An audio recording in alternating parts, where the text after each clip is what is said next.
అదే RTV app వార్తల్ని క్షణాల్లో చదివే అవకాశం ఉంటుంది. ఒక న్యూస్ పేపర్, ఒక టెలివిజన్ ఛానల్ మీ చేతుల్లో ఎప్పుడూ ఉంటాయి. ప్రభుత్వం సరఫరా చేసే ఏదైతే యూరియా ఉందో, యూరియా కానీ డిఏపి కానీ ఇవి రైతులకి సకాలంలో అందక, ప్రధానంగా సీజన్ మొదలైన తర్వాత వరి నాట్లు పడిన తర్వాత ఇతర ప్రజాప్రతినిధులు అందరం కూడా ఒకసారి జిల్లా కలెక్టర్ గారికి మేము మెమరాండం ఇచ్చి జిల్లాలో రైతులు ఆందోళన చెందుతున్నారు, యూరియా కొరత ఉంది, డిఏపి కొరత ఉందని చెప్పి వారి దృష్టికి తీసుకురావడం. అయినప్పటికి కూడా ప్రభుత్వంలో ఎలాంటి చలనం లేక ఒక పక్క రైతులు ఆందోళన చేస్తున్న దృష్ట్యా అనేక విషయాలు రైతులకి సంబంధించిన సమస్యల్ని మరొకసారి ఈ ప్రభుత్వం దృష్టికి తీసుకురావాలి. ఒక ప్రధానమైన ప్రతిపక్ష పార్టీగా ఈ ప్రభుత్వం దృష్టికి తీసుకురావడానికి మరి గౌరవ మా నాయకుడు ఆదేశాల మేరకు 9వ తారీఖుని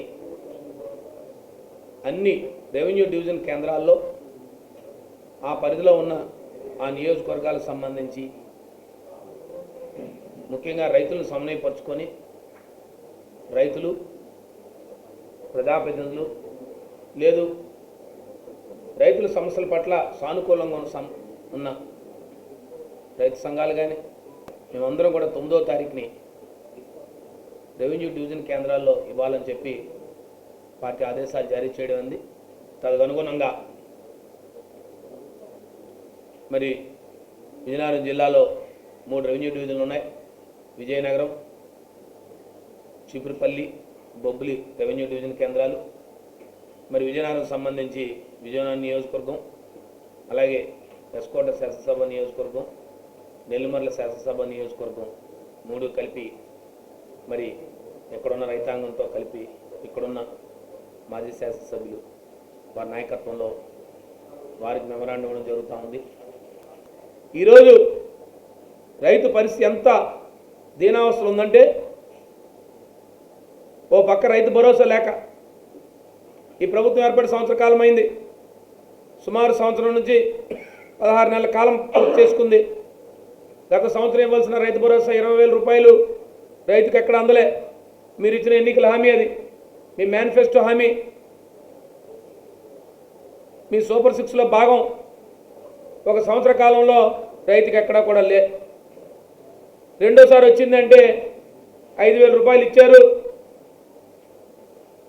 చేతులు దులుపుకున్నారు. ఈ 5,000 రూపాయలతో మీ బాధ మీరు పడండి అని చెప్పి ఇది చూడండి, ఇది మార్కెట్ నుంచి తెచ్చుకున్న అధికారిక సమాచారం. ఇది ఈ జిల్లాలో ఇవాళ నాటికి పంటలు ఎక్కడా కూడా ఇవాళ రైతులకి యూరియా అందన పరిస్థితి. దీనికి కారణం రాష్ట్ర ప్రభుత్వం మానిటరింగ్ లేదు. ఎంత చిత్తశుద్ధి లేదని చెప్పడానికి నేను సాక్షాత్తు మన ప్రాంతవాసి వ్యవసాయ శాఖ మంత్రి చెప్తా ఉంటారు. రైతులు క్యూలో నిలబడుతున్నారు, సాక్షి పత్రికల్లో పేపర్లో వేస్తున్నారు అని చెప్తున్నారు. అయ్యా మంత్రివర్య, సాక్షి పేపరే కాదు, పేపర్ ఈనాడు పేపర్లోనే వేశారు, ఆంధ్రజ్యోతి పేపర్లో వేశారు, ప్రజాశక్తి పేపర్లో వేశారు.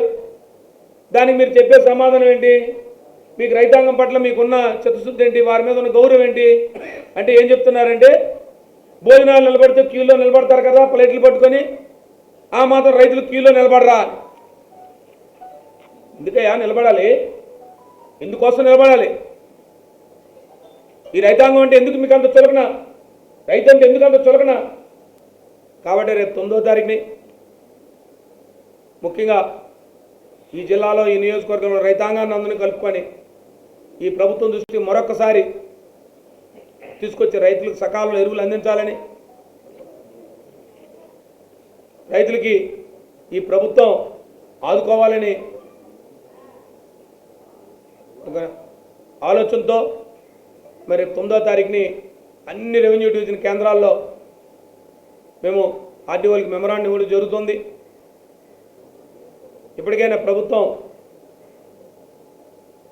మేల్కొని రైతులు ఇబ్బంది లేకుండా చూడాలని చెప్పి మిమ్మల్ని కోరుతూ ఈ కార్యక్రమంలో వైఎస్ఆర్ పార్టీ నాయకులు కార్యకర్తలు అందరూ కూడా పెద్ద ఎత్తున రైతులందరితో కూడా పెద్ద ఎత్తున పాల్గొని రైతుల పక్షాన వైఎస్ఆర్ పార్టీ ప్రతిపక్ష పార్టీకి ఎప్పుడు బాధ్యతగా ఉంటుంది, ముఖ్యంగా రైతుల పక్షాన వైఎస్ఆర్సీపీ పార్టీ ఉంటుందని చెప్పి తెలియజేయడానికే.